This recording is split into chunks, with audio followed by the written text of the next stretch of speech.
নুনবী sir আমাদের এখানে যেদিন ডেকেছিল সেদিন ওনার প্রথম কথা ছিল কোচিং এর কথা বলা যাবে না প্রধান উপদেষ্টার কাছে। সময় টিভিতে আরেকটা সাক্ষাৎকার দিয়েছে, আমি এটার প্রতিবাদ জানাচ্ছি। 10টা থেকে 12টা বাচ্চা ওয়েট করতেছিল, যাদের অভিভাবকরা আসে নাই, তারাই শুধু ক্লাসরুমে ছিল। যদি 10টা থেকে 12টা বাচ্চাই এই ক্লাসরুমে থাকতো তাহলে 27 জন স্টুডেন্ট মারা গেল কিভাবে? আমার ছেলে 8ম শ্রেণীতে পড়তো, আমি কোনোদিন 8ম শ্রেণীতে ওকে নিতে আসি নাই, আমার ছেলে একাই বাসায় চলে যেত। সেদিনের ডায়েরি আমি পেয়েছি, আমার ছেলে সেদিন ডায়েরি সবগুলা কমপ্লিট করছে, ক্লাস করেছে। তাহলে আমার ছেলে মারা গেল কেন? অবশ্যই কোচিং এর কারণে ছিল, আমার ছেলে কোচিং করতো, এটা ওনারা মিথ্যাচার করেছে। উনি নুনবী স্যার আমাদের এখানে যেদিন ডেকেছিল সেদিন ওনার প্রথম কথা ছিল কোচিং এর কথা বলা যাবে না প্রধান উপদেষ্টার কাছে, আমরা সবাই এক কথা বলবো, কোচিং এর কথা বলবো না, উনি এখানে বলেছে। আর উনি সময় টিভিতে আরেকটা সাক্ষাৎকার দিয়েছে, আমি এটার প্রতিবাদ জানাচ্ছি। উনি বলেছে শুধু গার্ডিয়ানরা আসে নাই, যাদের যেই বাচ্চারা 10টা থেকে 12টা বাচ্চা অভিযোগ ওয়েট করতেছিল, 10টা থেকে 12টা বাচ্চা ওয়েট করতেছিল, যাদের অভিভাবকরা আসে নাই, তারাই শুধু ক্লাসরুমে ছিল।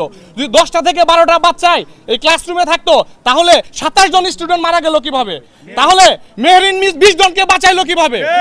তাহলে 12 ইউনিটে এখনো প্রায় 36 জন কাতরাচ্ছে কেন? যদি 12 জন বাচ্চাই শুধু ক্লাসরুমে থেকে থাকে তাহলে সাইজ স্যার গ্রিল ভেঙে 10-12টা বাচ্চাকে বের করলো কিভাবে? আর যদি 10টা-12টা বাচ্চা এখানে থেকে থাকে, এই ফায়ার সার্ভিসের লোক, আর্মির লোক, তারা দরজা ভেঙে বের করলো, তারা কোথায় ছিল? এই নুনবী স্যার একজন শিক্ষিত কর্নেল হয়ে উনি যদি একটা মিথ্যাচার করে, এই মিথ্যার উপরে ওনার এই প্রতিষ্ঠান, ঠিক আছে, তাহলে শিক্ষিত সমাজ কোথায় যাবে?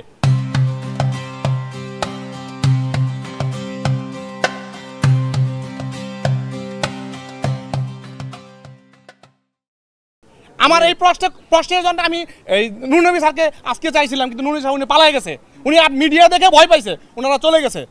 আমরা আজকে স্মারকলিপিটা দিতে আসলাম, তো ওনরা বললো যে, আমরা বললাম যে স্মারকলিপিটা দিব, তো মিডিয়া আসছে, মিডিয়া তো একটা ফুটেজ নিবে, তো মিডিয়া ফুটেজ না দিলে নিউজ করবে কি দিয়ে? বলছে না, মিডিয়াকে ঢুকতে দেওয়া হবে না, মিডিয়া হলে আমরা আপনাদের সাথে কথা বলবো না, স্মারকলিপি নেব না।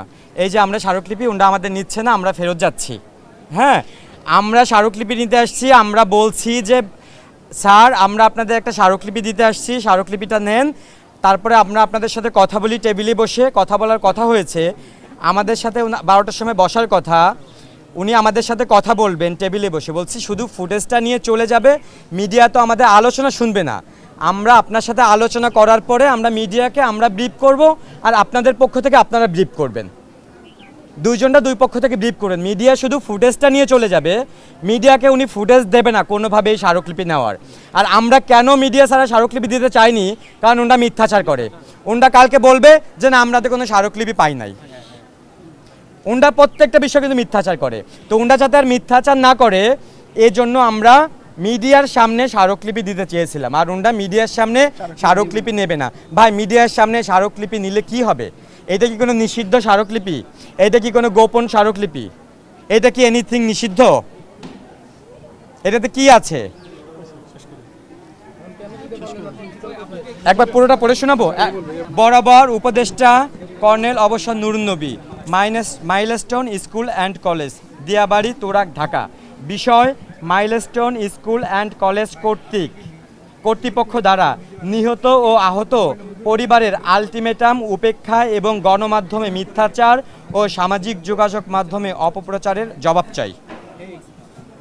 জনাব, গত 12ই আগস্ট রোজ মঙ্গলবার মাইলস্টোন ক্যাম্পাসে 21 আগস্ট 2025, 21 জুলাই 2025 বিমান দুর্ঘটনায় নিহত ও আহত পরিবারের সদস্যরা একটি মানববন্ধনের আয়োজন করি।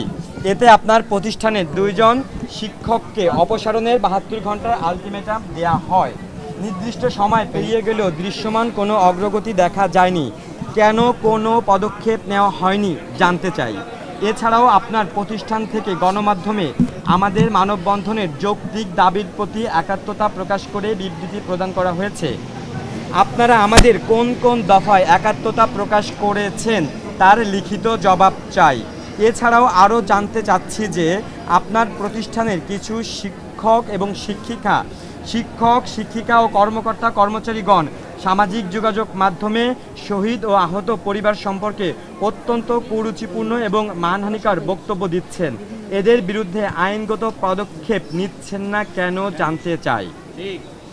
প্রধান উপদেষ্টা মহোদয়ের সাক্ষাৎ লাভের জন্য বিমান বিধ্বস্তের ঘটনায় নিহত ও আহতদের অভিভাবকদের কাছে আকুল আবেদন শিরোনামযুক্ত বহুল আলোচিত চিঠি সম্পর্কে অধ্যক্ষ মহোদয় জিয়াউল আলম কর্তৃক গণমাধ্যমে মিথ্যাচারের জবাব চাই।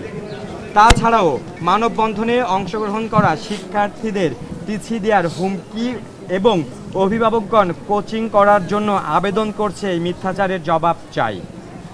অতএব আমরা চাই ৭২ ঘন্টার মধ্যে উল্লেখিত বিষয়সমূহ সম্পর্কে যথাযথ পদক্ষেপ গ্রহণ করবেন এবং এই স্মারকলিপির লিখিত আনুষ্ঠানিক জবাব প্রদান করবেন।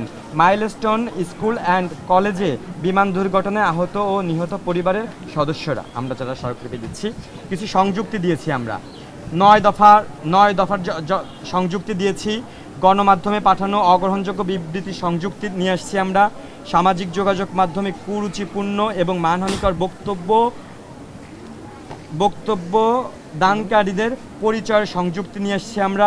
প্রধান উপদেষ্টা মহোদয়ের সাক্ষাৎ লাভের জন্য বিমান বিধ্বস্তের ঘটনায় নিহত আহত অভিভাবকদের আকুল আবেদন শিরোনামের বহুল আলোচিত চিঠির সংযুক্তি আমরা নিয়ে আসছি। এটা আমাদের হচ্ছে স্মারকলিপি। এই যে এটা আমাদের ৯ দফা, আমরা যেটা দিয়েছিলাম আগের দিন ৯ দফা। এছাড়া হচ্ছে এই যে শিক্ষকরা সামাজিক যোগাযোগ মাধ্যমে মানহানিকর বক্তব্য দিচ্ছে যে আমরা টাকার জন্য এগুলো করছি, একটু ধরেন এগুলো, যে আমরা টাকার জন্য নাকি আমরা কান্নাকাটি করতেছি, তারা এগুলো লিখতেছে আমাদের কাছে। তো আমরা টাকা দিতে চাই, আমাদের বাচ্চা ফেরত দিক। আমার নাম হচ্ছে লিওন মীর, আমি ৩য় শ্রেণীর ফাতেমা আক্তারের মামা, যে মারা গেছেন।